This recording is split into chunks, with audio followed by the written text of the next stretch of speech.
Hello and welcome back to my channel. In this video, we'll be reviewing tips for the removal and replacement of the intake air temperature sensor on this 2025 Ford Expedition with the 3.5 liter engine. If you find my tips to be helpful, please like, subscribe, and comment. Now let's get started. The intake air temperature sensor is located in the center of your screen near the tip of my red pointer.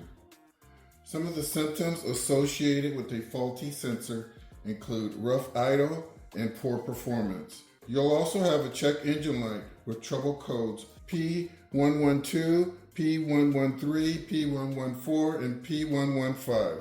So you might ask, what does this part do? Well, it measures incoming air temperature for optimal fuel-air mixture. Some of the supplies you'll need for this task include a new sensor if needed, but we're going to talk about a process where you could possibly clean the sensor, reinstall it, operate the vehicle for maybe a day or so, see if the light shuts off prior to considering whether or not you should replace the sensor, okay? You also need some mass airflow sensor spray. Please see other items in the description below. So let's go ahead and remove the sensor. Okay, so here we are right here. We have this wire bundle. And you see it's taped to the outside of the connector, which makes it a little bit hard to disconnect the connector. And so what I'm gonna do is pinch down on the connector like that. And the tab that you wanna squeeze down on is on the back side here. So squeeze in really hard and then pull it off. There you go. So I squeezed and I kind of rocked it a little bit and I pulled it away. Do not pull on these wires, okay? All right, that's the first part. Next, what you'll have to do is, as though you're sitting in the driver's seat, you're gonna rotate this counterclockwise about 3 hours, okay? So I'm just gonna rotate it in this direction about 3 hours. So, and it's pretty hard to rotate. So you have to shake and turn at the same time. There you go, to that position. And now what you're going to do is just wiggle and pull it straight out, but be very careful. I mean, this thing is in here super tight. And so it really takes two hands, but do not put pliers or anything like that because you're going to ruin the connection for the electrical connector. Okay, just take your time, wiggle, wiggle, pull it out. And there you have it. Okay. That is your sensor. So let's just go ahead and inspect it. So we have our two electrical connectors. The pins are nice and straight. You guys can see that. Okay. Here's your O-ring. I'm going to use your thumb. Make sure it's pliable, it's not brittle, and it's not hard. All right. Next, you have your sensor there. And it looks really clean. However, let's pretend that there was a check engine light, and when you pulled it off, you saw a little bit of dust on there, and you're like, well, that's not perfectly clean. Maybe I'll just try to clean it. I have some mass airflow sensor cleaner right here, okay? I'm not sponsoring this brand, this just happens to be the one that I have. And what you're gonna do is you're just gonna spray it on there and just saturate it, okay?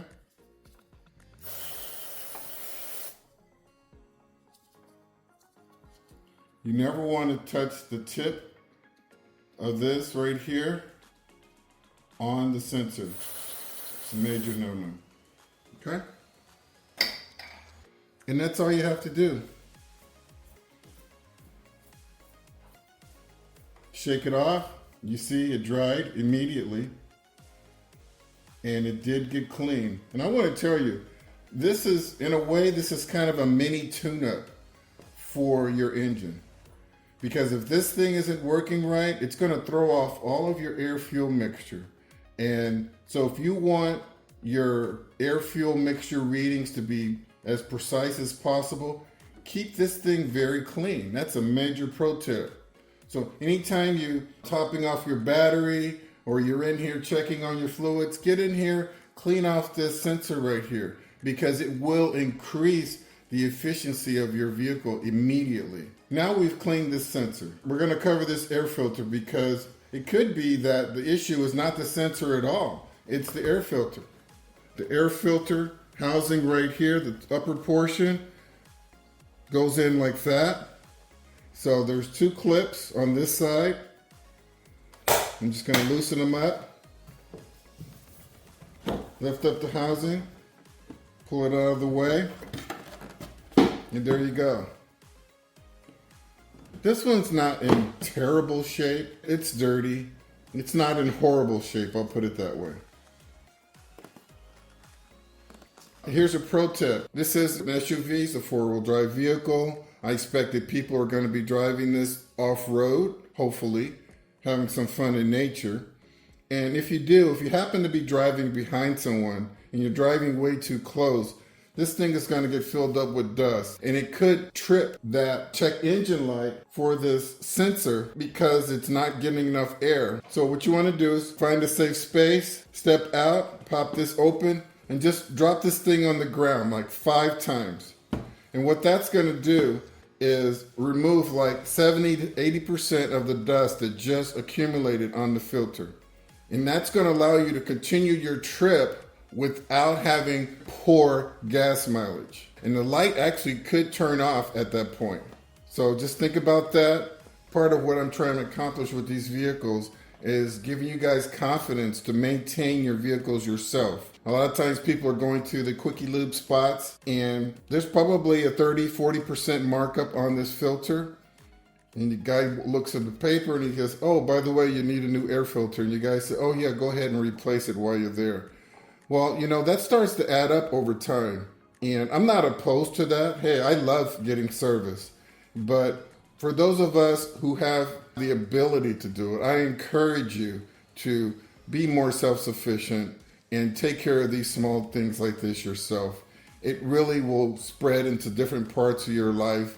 And I think you'll find value in learning and building confidence in yourself. That's my plug. If you look on the screen, you'll have the recommended interval for changing the filter. This one's borderline. You know, I thought it was okay, but now that I look at it, it's borderline. Another thing, if you look in here and you see that the pleats are wavy, what that means is that dust has settled in on the filter and then the filter got moist. Maybe you're driving in the rain or winter time and then the filter dried. The dust and the pleats dried at 2 different rates. And so you're gonna have this pleat kind of like that, right? And so that's time to toss this filter away. Let's go ahead and get this reinstalled.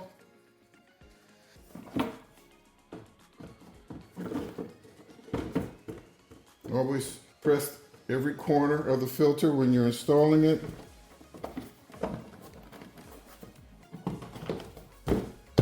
There's 1, 2, 3, 4 little pins that go into the lower portion of the cover. Make sure it's in. And then you pull up on these 2 clamps. And if you can't pull up on the clamps, you can, say if the clamp is like this, you can press this portion of the clamp. So instead of pulling the clamp over, you can press that portion of the clamp and it'll lock in place, okay? There we go. Give it a tug. Now, we're back to our sensor. So we've cleaned it, we've checked the filter, and now we're going to put our sensor back in place. And so now, you see that little pin right there? That pin needs to be in the 7 o'clock position. Okay?